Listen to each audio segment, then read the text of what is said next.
Situdue ibone. Situdue anatodo iboniyo. Situdue sino kan jibbageen qabne ositti maddeera. Viidiyoon hojjedhu keessatti guyyaa tokko jibbagee akkan hin qabne callisee viidiyoo waanan hojjedhuuf malee sitti maddeera. Ilaalchi namaa kana nan hubatuuti maaloo. በመጀመሪያ ራሴን ላጠፋ ነው ብላ ስትናገር አላመንኳትም ነበር። ዮኒ ሰው ያስቆማታል ወይም ደግሞ ራሷ ተጽታ ታቆማለች ብዬ አስቤ ነበር። ነገር ግን ይሄ ተፈጠረ። በቪዲዮ ውስጥም ደግሞ በኦሮምኛ እንደዚህ አለች። ከዚህ በኋላ እኔ ሰላም የሚሰጠኝ ጋብቻ ወይም ደግሞ ስራ አይደለም ሞት ብቻ ነው ብላ ተናገረች በራሷ አንደበት። በሞታ ውስጥም ደግሞ በማህበራዊ ሚዲያ ላይ ሰዎች በሚሰጧት መጥፎ አስተያየት ነው ብለን ባንደመድመም ግን ደግሞ እሱም ድርሻ አለበት። ብዙ ጊዜ ሰዎች ሲዘልፏት ሲሰድቧትና መጥፎ አስተያየቶችን ሲሰጧት እንመለከት ነበር። የሆነ ጊዜም እንደዚህ ብላ ነበር።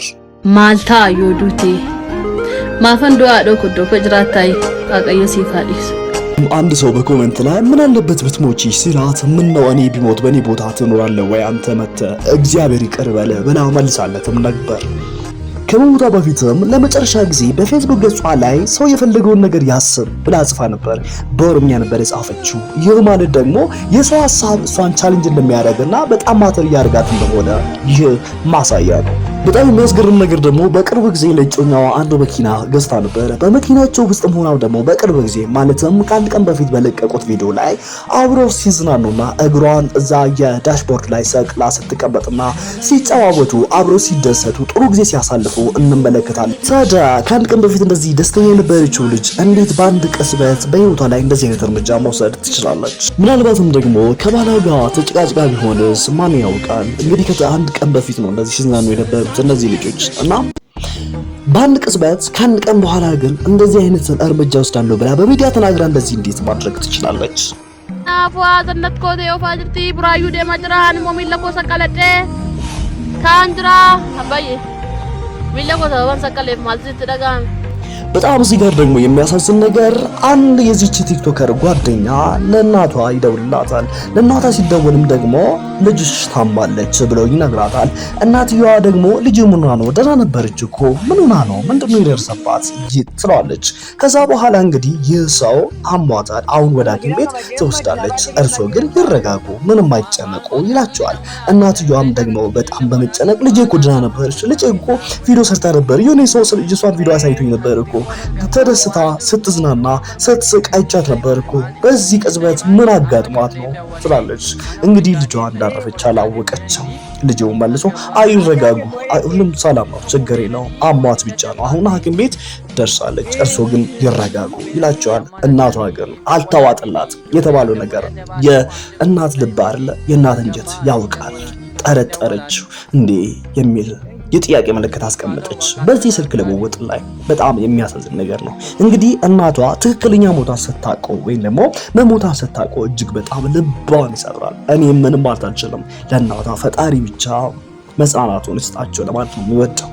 እንግዲህ ስለዚህ ቲክቶከር ብዙዎቻችሁ በተለያየ መንገድ ሰምታችሁ ሊሆን ይችላል። ምናልባትም ደግሞ አፋን ኦሮሞ የማትሰሙ እሷ ኮንቴንቶቿ ወይም ደግሞ ይዘቶቿ ብዙ ጊዜ በኦሮምኛ ወይም ደግሞ በአፋን ኦሮሞ ስለሆነ ምናልባት ቋንቋን የማትሰሙ እንግዲህ እኛ ተርጉመን ወይም ደግሞ ተርጋሚዎች ወደ አማርኛ ተርጉመን የምንነግራችሁ ነገር ነው የምታስቡትና ስለዚህ ልጅ አንዳንድ ነገሮች አንስቼ ስነግራችሁ የፐርሶናል ላይፍ እጅግ በጣም የሚገርም ነገር ነው። ማለትም የሚገርም ማለት እንግዲህ በድሮ ጊዜ በጣም በችግር ምክንያት ጎዳና ተዳዳሪ ሆና ነበር። የተለያዩ ሆቴሎች ውስጥ ሰርታ ነበር።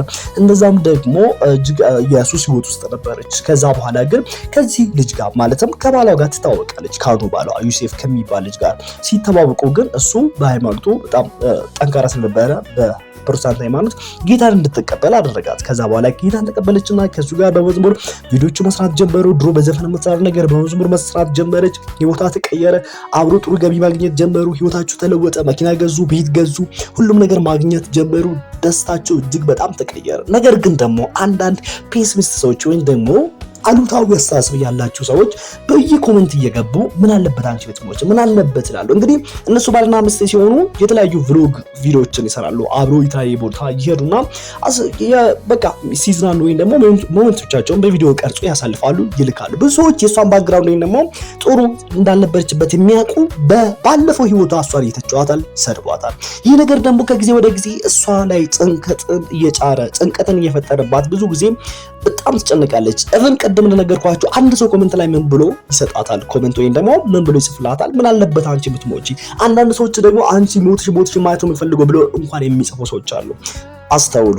እቺ ልጅ ማንንም አልጎዳች፣ የማንንም ስም አንስታ አልሰደበችም፣ የማንንም ስም አንስታ ማንንም ምንም ብላ አታውቅም። ነገር ግን ደግሞ ከቅናት በተነሳና ከአእምሮ ጠባብነት ከአስተሳሰብ ጠባብነት የተነሳ ማለት ነው እጅግ በጣም ያሳዝናል። እኔ እጅግ በጣም ነው ያዘንኩት። እነዚህ ብላ ቪዲዮዋን ለቀ ነበረ ፌስቡክ ላይ አይቼ ነበረ። ራሴን ላጠፋ ነው ከዚህ በኋላ ህይወት በቅቶኛል። እዚህ ምድር ላይ ሰላም የለም። ስራ ሰላም አይሰጥም፣ ትዳርም ሰላም አይሰጥም፣ ምንም ሰላም የሚሰጥ ነገር የለም። እዚህ ምድር ላይ ሰላም መስጠት የሚችለው ሞት ብቻ ነው ብላ ለቀቀች። እኔ ሳይ እጅግ በጣም ደንግጬ ነበር። ምክንያቱም እሷን ማቃት ብዙ ጊዜ ስትስቅ እንደውም እሷ የጥንካሬ ምልክት እንደሆነች ብዙ ሰዎች ሲሰድቧት፣ ዝቅ ሲያደርጓት፣ ብዙ ነገር ሲሏት፣ እሷ ግን ደግሞ ብዙ የጥንካሬ ምልክት እንደሆነችና ለብዙዎች እጅ እንደማትሰጥ ነበር የማውቀው። ነገር ግን እንደዛ ስትል በጣም አዘንኩኝ። ስለዚህ የሆነ ሰው እሷን ሄዶ ያጽናናታል ወይም ደግሞ በቅርቡ ያሉ ሰዎች ቶሎ ይደርሱላትና ከዚህ ነገር ያተርፏታል ብዬ አሰብኩኝ። ወይም ደግሞ እሷ በራሷ ሀሳብ ተጽታ ትንሽ አስባ ትተዋለች ብዬ አስቤ ነበር። ከዛ በኋላ በሰከንዶች ውስጥ ማለት በሚቻል ደረጃ ቢበዛ 2 ደቂቃ 3 ደቂቃ ቢሆን ነው ብዙ ሰዎች ሪፕ ሬስት ኢን ፒስ በሰላም ነፍስሽ ትረፍ ብለው መልቀቅ ጀመሩ። በጣም ነው የደነገጥኩት፣ አልጠበቅኩም። አስቡት፣ ከዛ ከመጥፎ ህይወት ወይም ደግሞ ከመጥፎ ላይፍ ወጣ ህይወቷ ተቀይሮ ጥሩ እየተሻሻለች ስትገኝ ለቤተሰቦቿ መድረስ መብቃት ጀመር። ግን ይህ ሲከሰት ገና ወጣት ለጋ እድሜ ላይ ነበረች። ይሄ ነገር ሲፈጠር ልቤ በጣም ነው ያዘነው። እኔ በጣም ነው ያዘንኩት። በጣም ስልኳ ቢኖር ቀጥታ ደውላት ነበረ ወይ ቤቴ ለሷ ቤት ቅርብ ቢሆን ቀጥታ ሄድ ነበር። እስካሁን ግን በጣም የሚገርመው ነገር የሷ ባል የነበረው ዮሴፍ ምንም ቪዲዮ አልለቀቀም። ቪዲዮም ይሁን መልእክት ያስተላልፈው በማህበራዊ ሚዲያው የለቀቀው ነገር የለም። ምናልባት ከሱ ጋር ተጋጭቶ ሊሆን ይችላል ብዬ የጠረጠርኩት ነገር አለ። ደግሞ ባላም ብዙ ጊዜ እናንተ ኦሮምኛ ስለማታውቁ ነው እንጂ ስታወደስ ስለሱ ጥሩ ነገር ስታወራ ፍቅሯ በተለይ ለሱ ያላት ፍቅር እጅግ በጣም ከመጠን በላይ እንደሆነ ትናገራለች።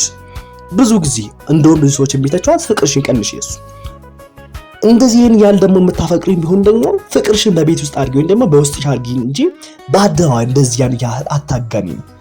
ምናልባት ይሄ ሰው ቢከዳሽ አንድ ቀን ልብሽ ይጎዳል። ስለዚህ የብዙ ሰዎች ጥያቄን አሁንም ጠርጣሪ ምንድነው ምናልባት ከዚህ ሰው ጋር ተጣልተው ወይም ደግሞ ከባሏ ጋር ጭቅጭቅ ነገር ተፈጥሮ ሊሆን ይችላል እንጂ በአንድ ቀን ብዙ ጊዜ ኮሜንት ተሰድባ ታውቃለች። ለስንት ዓመት ብዙ ኔጌቲቭ ነገር ተጽፎላት ያውቃል። እንዴ አንድ ቀን ተነሳይነ ውሳኔ ልትወስን ትችላለች። ለዛውም ከአንድ ሰዓት ወይም ከ6 ሰዓት በፊት ወይም ደግሞ ከአንድ ቀን በፊት በደስታ ስትስቅ መዝሙር ስትዘምር ስንመለከታት እንዴት ይሄን ውሳኔ መውሰድ ትችላለች? ስለዚህ ግጭት ተፈጥሮ ሊሆን ይችላል ነው። በጣም ነው ልቤ የተሰበረው እና ቤተሰቦቿ ምን እንደምላላቀም ፈጣሪ ብቻ ጽናቱን ይስጣቸው፣ ፈጣሪ ያጽናናቸው፣ መንፈስ ቅዱስ ያጽናናቸው ነው የምለው። ልቤን ራሱ በጣም ተሰብሯል። በጣም ነው ያዘንኩት። እሷን የማውቀው በሚዲያ ላይ ነው፣ ግን እኔ እንደማውቃት አይነት ለእኔ ቅርቤ እንደሆነች አይነት እህቴ እንደሆነች አይነት ስሜት ነው የተሰማኝ። በጣም ነው ያዘንኩት። ፈጣሪ ነፍስሽን በገነት ያኖርሽ።